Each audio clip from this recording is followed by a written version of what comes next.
एक मादा भालू की दुख भरी कहानी। गंगा नदी के पार शिवालिक के जंगलों में एक झबरी नाम की एक मादा भालू रहती थी। अपने सुंदर काले झबरीले बालों को लहराती हुई वहाँ मस्ती भरी चाल से चलती थी। कभी कभी वहाँ अपनी पिछली टांगों को उठाकर खड़ी हो जाती थी। उसका जब मन होता वहाँ उछलती हुई पेड़ पर चढ़ जाती थी और शहद का छत्ता तोड़कर वहाँ शहद को चाटने लगती थी। एक दिन झबरी बहुत खुश थी। वहाँ तेजी से पीपल की उस डाल पर पहुँचना चाहती थी जहाँ पर शहद का छत्ता लगा हुआ था। उसे पीपल पर चढ़ते देखकर गिलहरी ने कहा, आज झबरी मौसी बहुत खुश नजर आ रही हो।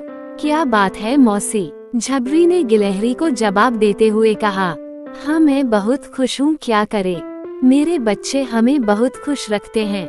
वे आज 4-5 महीने के हो गए हैं और बहुत प्यारे भी लगते हैं।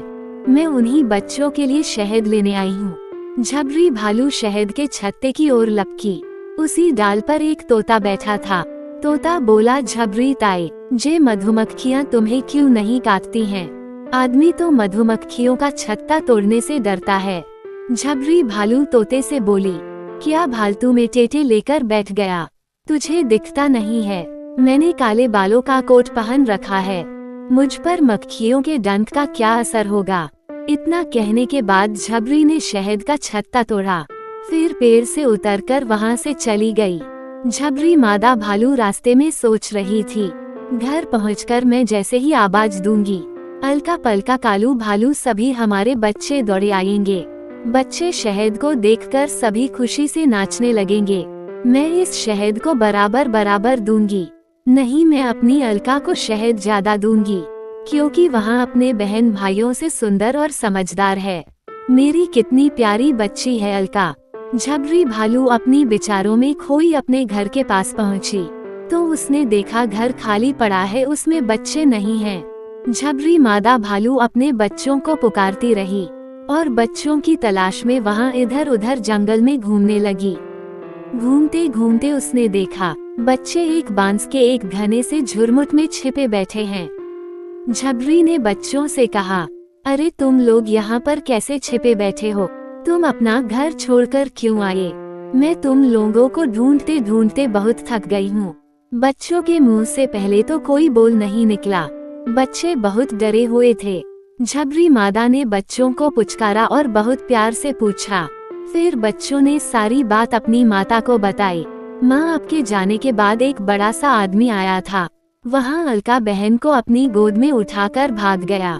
भालू मादा बोली, हाय रे, मेरी अलका कहाँ चली गई, मेरी प्यारी अच्छी बेटी। अब झबरी की आंखों में आंसू भर आए। झबरी के मन में आया, उसी जमूरे मदारी का काम होगा। मैंने कई दिन पहले उसे अपने घर के आसपास मंडराते हुए देखा था।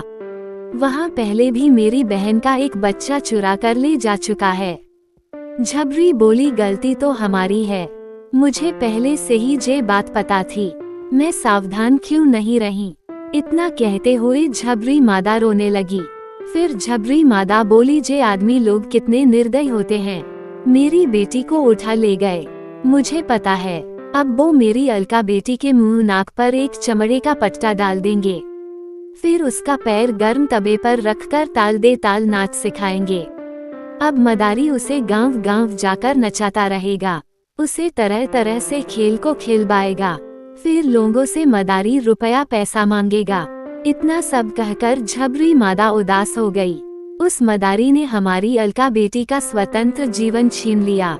एक दिन झबरी मादा भालू सोच रही थी, जंगल में जब कभी भी मौका लगेगा मैं उस मदारी के मुंह पर हमला कर दूंगी और उसका मुंह नोचकर खा लूंगी।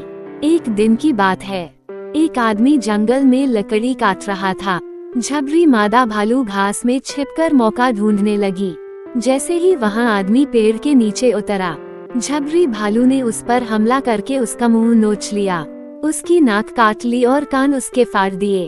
फिर भी झबरी मादा भालू का गुस्सा कम नहीं हुआ तो उसने आदमी के पेट को फाड़ दिया और उस आदमी की आंतें बाहर निकल आई। झबरी मादा भालू का गुस्सा दिन ब दिन बढ़ता गया।